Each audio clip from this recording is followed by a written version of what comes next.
क्षमता नहीं आई तो फिर नहीं रह सकता। जो मान अपमान में सम, शत्रु मित्र में सम, दुख सुख में सम, जो लाभ हानि में सम, वही मुस्कुरा सकता है। और ये जितना भजन करोगे, शास्त्र स्वाध्याय करोगे, सत्संग सुनोगे, उतने धीरे धीरे समता आती चली जाएगी। तीनों बातें जीवन में होनी चाहिए, खूब नाम जप, शास्त्र स्वाध्याय और सत्संग, तो हमारे अंदर क्षमता आएगी। क्षमता में समता जागृत होती है और समता में क्षमता स्थित हो जाती है। वो बड़े बड़े दुखों को भी मुस्कुरा कर सह सकता है।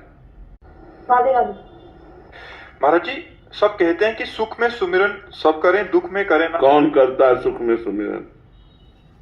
सुख में सब बावरे बन करके भोगों में लगे हुए हैं, सुमिरन कहाँ कर रहे हैं? सुख में सुमिरन कहाँ कर रहा है? सुख में यदि सुमिरन करे तो दुख काहे का होए? सुख में यदि सुमिरन करे तो दुख काहे का होए? दुख क्यों हो जाए? अगर सुख में सुमिरन कर रहा है तो फिर तो उसका चकाचक आनंद में मंगल में दिशाएं होंगी।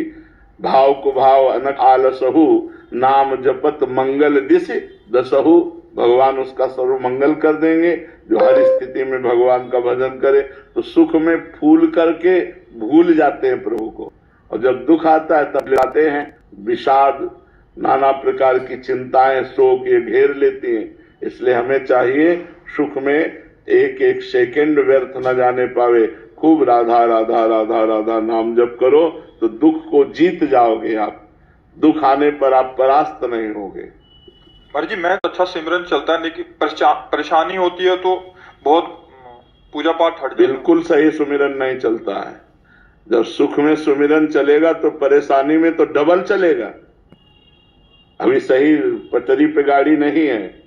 सुख में सुमिरन धीमा चलेगा तो दुख में सुमिरन रफ्तार से चलेगा, क्योंकि प्रभु के सिवा कोई दुख मिटाने वाला है नहीं। राधा राधा राधा राधा सुमिरन छूट जाए तो इसका मतलब है तुम्हारा अभ्यास ठीक नहीं है, तुम्हारी निष्ठा नहीं है, तुम्हारी भजन में प्रीति नहीं है, इसीलिए छूट गया। नहीं तो तद विस्मरणेन परम व्याकुलते थी। भगवान का विस्मरण होने पर परम व्याकुलता पैदा हो जाए।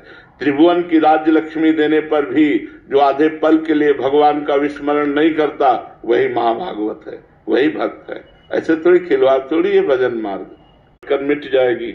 लगे रहो, लंबे समय तक लगे रहो। ये जो भूत भविष्य की बातें फेंकता है, ये गंदा मन है। जब भजन से निर्मल होने लगेगा तो ये सब शांत हो जाएंगे, सब डिलीट हो जाएगा, मन निर्मल हो गया। लगे रहो, लगे रहो, परेशान मत हो। उसकी भूत भविष्य की बातें फेंकी हुई मत देखो, मत सोचो, निरंतर नाम